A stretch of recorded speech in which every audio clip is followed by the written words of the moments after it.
Hello students and welcome back to my channel Swati's Bio World. Today we are going to start with the new chapter of class 10th, that is heredity and evolution. So what is heredity? The transmission of characters from parents to offspring is called heredity, or the transmission of characters from one generation to another generation या to next generation is called heredity. कि transmission of characters का पास होना एक generation से दूसरी generation में कहलाता है हेरिडिटी और इनहेरिटेंस. फॉर एग्जाम्पल, हमारे पेरेंट्स के कैरेक्टर हम में आए तो ये क्या है? हेरिडिटी या inheritance. Next, variation. Variation means changes. The differences in the characters among the individual of a species is called variation. तो वेरिएशन क्या होता है कि दो इंडिविजुअल के बीच में सेम स्पीसीज के जो इंडिविजुअल्स हैं, लाइक होमोसेपियंस, तो ह्यूमन बींग्स में सभी में कुछ ना कुछ डिफरेंसेस मिलते हैं. तो ये क्या है? वेरिएशंस है. For example, you are human, I am also human, but we are different. So ये है वेरिएशन. वेरिएशन के और भी काफ़ी एग्जाम्पल हैं कि अगर हेयर्स की बात की जाए तो किसी के हेयर ब्राउन है, किसी का जो हेयर्स हैं वो ब्लैक है, किसी का स्किन कलर कैसा है, किसी का कैसा है, हाइट किसी की टॉल है, किसी के ड्वार्फ है. उसी तरह से ईयर लोब्स जो है, किसी का जो ईयर पिन्ना है वो फ्री है और किसी का अटैच्ड है. तो ये सभी एग्जाम्पल हैं वेरिएशंस के. अब जब वेरिएशन की बात करते हैं तो वेरिएशन का क्यों आते हैं? रिप्रोडक्शन के टाइम पर आते हैं. और हमने पढ़ा कि दो तरह के रिप्रोडक्शन होते हैं, asexual reproduction and sexual reproduction. Asexual reproduction में जो वेरिएशंस हैं वो बहुत कम आते हैं, जबकि सेक्सुअल रिप्रोडक्शन में वेरिएशन बहुत ज़्यादा आते हैं. और इसीलिए सेक्सुअल रिप्रोडक्शन को बेटर माना जाता है over asexual reproduction, because it leads variation, large number of variation, and variation are responsible for the better survival of an organism in changing climatic condition. For example, कि हम जो human beings हैं, हमारे ancestor कैसे थे और आज हम कैसे हैं, तो कितना चेंजेस आया. और ये चेंजेस क्या करते हैं? हमें जो चेंजिंग क्लाइमेटिक कंडीशंस हैं इनमें सर्वाइव करने में हेल्प करते हैं. Now next is accumulation of variation during reproduction. Reproduction whether sexual or asexual produces variations, इसकी बात कर चुके.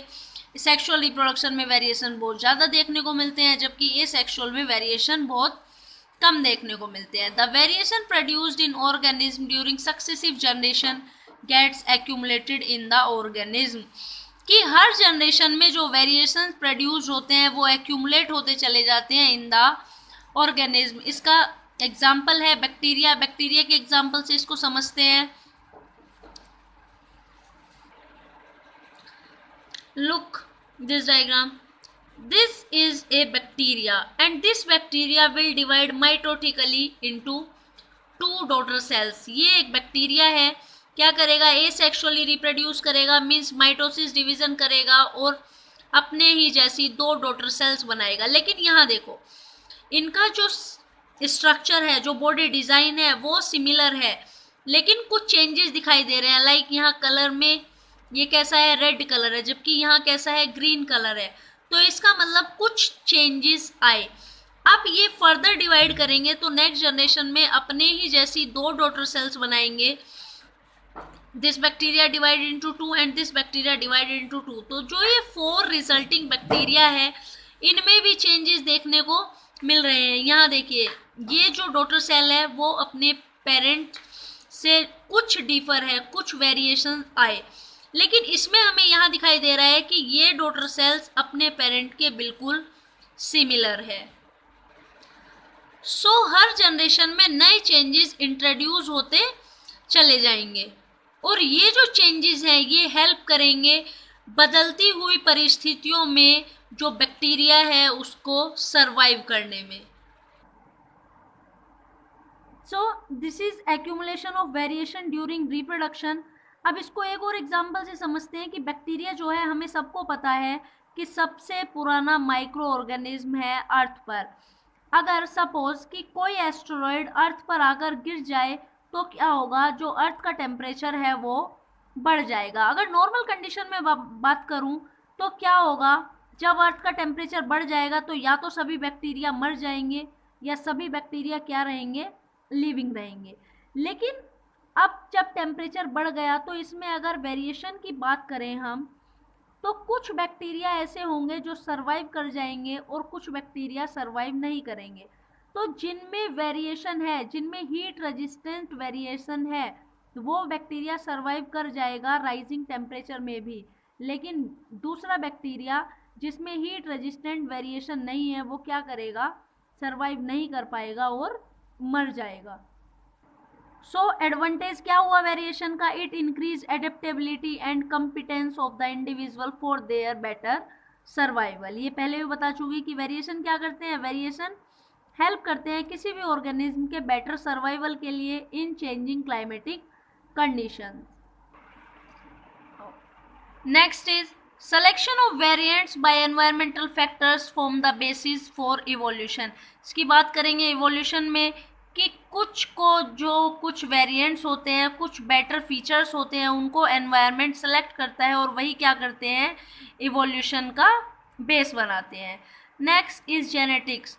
तो जेनेटिक्स बायो की एक वो branch of biology that deals with the study of heredity and variation, जिसमें हम हेरिडिटी और वेरिएशन को पढ़ते हैं। तो किस ब्रांच के अंदर पढ़ते हैं, जेनेटिक्स के अंदर। अब फादर ऑफ जेनेटिक्स हैं हमारे ग्रेगर जॉन मेंडल। अब बात कर रहे हैं तब से कि जो हेरिडिटी है उसमें क्या होता है, कैरेक्टर्स ट्रांसफर होते हैं फ्रॉम पेरेंट्स टू ऑफस्प्रिंग। तो कैरेक्टर्स कैसे पास होते हैं, इसके लिए ग्रेगर जॉन मेंडल ने कुछ एक्सपेरिमेंट किए और उन्होंने बताया अपने एक्सपेरिमेंट में कि कैरेक्टर किस तरह से पेरेंट्स से ऑफस्प्रिंग में पास होते हैं। अब जो ट्रेट्स हैं हमारे दो तरह के होते हैं, एक इनहेरिटेड ट्रेट्स और दूसरा एक्वायर्ड ट्रेट्स। तो इनहेरिटेड ट्रेट्स का मतलब, इनहेरिट मीन्स जो पेरेंट्स से पास हुए, the traits which an organism receive from its parents through their genes are called inherited traits. Means वो कैरेक्टर जो एक ऑर्गेनिज्म को या ऑफस्प्रिंग को डायरेक्ट अपने पेरेंट्स से मिलते हैं उनको बोलते हैं इनहेरिटेड ट्रेट्स। वहीं अगर एक्वायर्ड ट्रेट्स की मैं बात करूं तो जो एनवायरमेंटल फैक्टर्स की वजह से कैरेक्टर्स आते हैं उसको कहते हैं एक्वायर्ड ट्रेट्स। अब मेंडल के एक्सपेरिमेंट को पढ़ने से पहले कुछ टर्म समझते हैं। Rules for the inheritance of traits, Mendel's contribution. एक टर्म है जीन। जीन क्या है, शॉर्ट सेगमेंट ऑफ डीएनए, और जीन को हम कहते हैं यूनिट ऑफ हेरिडिटी।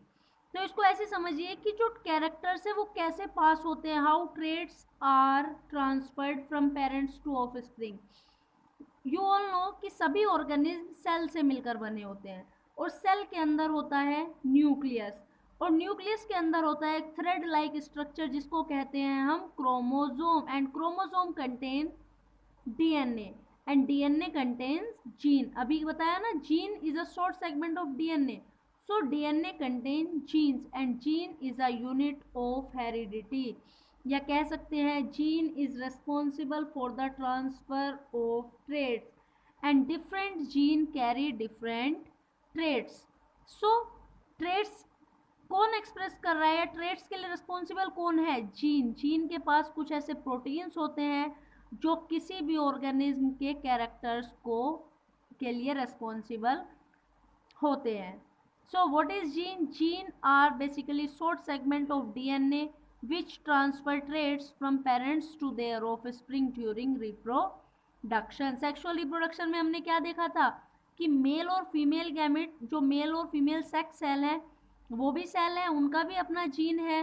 तो जब वो फ्यूज़ करते हैं, जाइगोट बनाते हैं और जाइगोट डेवलप होता है बेबी में, तो उस टाइम पे क्या होता है, फ्यूज़न के टाइम पर जो मेल और फीमेल गैमेट होता है उनका जो जीन है वो भी क्या होता है, ट्रांसफ़र होता है जाइगोट में। और फिर क्या होता है, जो मेल और फीमेल गैमेट का जो जीन है या पेरेंट्स का जो जीन है वो जाइगोट में जाएगा, और जो ऑफस्प्रिंग, जाइगोट जब ऑफस्प्रिंग में डेवलप होगा तो उसमें जो कैरेक्टर्स आएंगे वो किससे आएंगे, पेरेंट्स के जो जीन है वो उसके बेबी के कैरेक्टर को एक्सप्रेस करेगा, उसके लिए रिस्पॉन्सिबल होगा। नेक्स्ट इज डोमिनेंट जीन और रिसेसिव जीन। सपोज एक मेल पेरेंट है और एक फीमेल पेरेंट है, तो एक मेल लिया और फीमेल लिया, जब दोनों को क्रॉस कराएंगे तो हम देखते हैं कि जो मेल है वो टॉल है और फीमेल जो है वो ड्वार्फ है। लेकिन जब जो ऑफस्प्रिंग बना उसमें क्या कैरेक्टर होगा कि जो बेबी जो बना वो कैसा हुआ, टॉल हुआ। तो इसका मतलब क्या हुआ कि जो कैरेक्टर एक्सप्रेस हुआ पेरेंटल जनरेशन से, जो कैरेक्टर एक्सप्रेस हुआ उसको कहते हैं डोमिनेंट, और जो कैरेक्टर एक्सप्रेस नहीं हुआ है, जो सप्रेस हो गया, उसको कहते हैं रिसेसिव कैरेक्टर या रिसेसिव जीन। जनरली डोमिनेंट को हम कैपिटल लेटर से डिनोट करते हैं और रिसेसिव को स्मॉल लेटर से। दोनों में डिफरेंस समझ आया कि जो पेरेंट से ऑफस्प्रिंग में कैरेक्टर ट्रांसफर होगा, एक्सप्रेस होगा, वो कहलाएगा डोमिनेंट, और जो एक्सप्रेस नहीं हो पाएगा वो कहलाएगा recessive. Next, genotype and phenotype. So genotype is the genetic constitution of an organism. Means कोई भी ऑर्गेनिज्म है उसका जेनेटिक मेकअप क्या है, तो वो कहलाता है उसका जीनोटाइप। और वहीं उसकी फिजिकल अपीयरेंस की बात करें, मोर्फोलॉजिकल कैरेक्टर की बात करें, तो उसे कहते हैं फिनोटाइप। मीन्स सपोज कोई इंडिविजुअल है, वो कैसा है, वो टॉल है, तो अगर तो जो टॉलनेस है वो क्या है, उसका फिनोटाइप है। मीन्स वो फिजिकली दिखाई दे रहा है, टॉल है। लेकिन इस टॉलनेस के लिए जो जीन है कैपिटल टी वो क्या है, genotype. So this is all about introduction part of heredity. In the next video we will discuss about Mendel's experiment. Like the video and subscribe the channel. Thank you.